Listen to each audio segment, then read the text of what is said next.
The plea of necessity. A thief said to a magistrate in court, "My lord, what I have done was decreed by God." The magistrate replied, "And what I am doing has also been decreed by God, my dear friend. He who steals goods from a shop, this is decreed by God. He who punches the thief, this is also decreed by God. Put the goods back, my friend, or I'll punch you again." The magistrate, after illustrating his point, asked the thief why he imagined his excuse was going to get him anywhere, but into worse trouble that he was in already.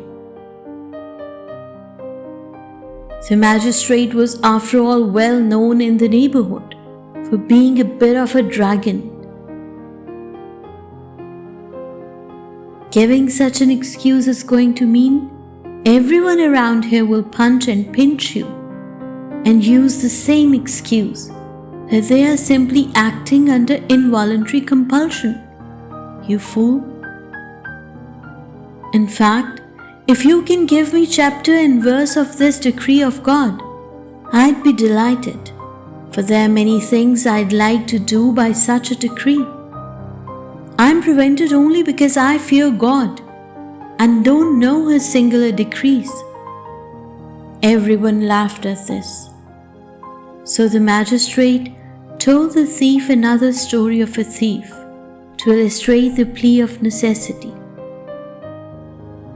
A certain man climbed a tree and vigorously scattered the fruit like a thief. The owner of the orchard shouted up from the ground, "What are you doing, you rascal?" The man on the tree shouted back, "I'm merely a servant of God in God's orchard, and I have the right to take and eat God's fruits, which were given to me by Him. How can you blame me and be so stingy at the table of all rich Lord?"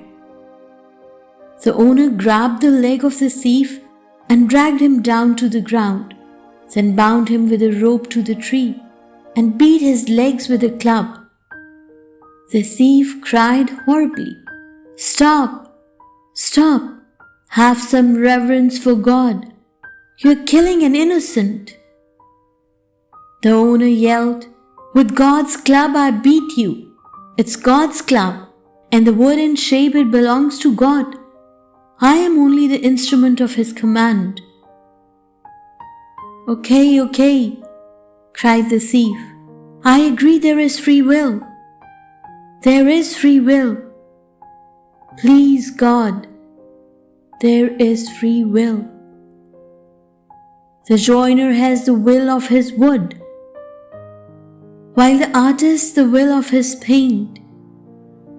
The craftsman powers the iron, and the builder will wield his tools. Remember, my friend, O thief in my coat, the oil that devotes itself to the rose, smell the oil or the rose as you please. Smell the oil or the rose as you please. As you please.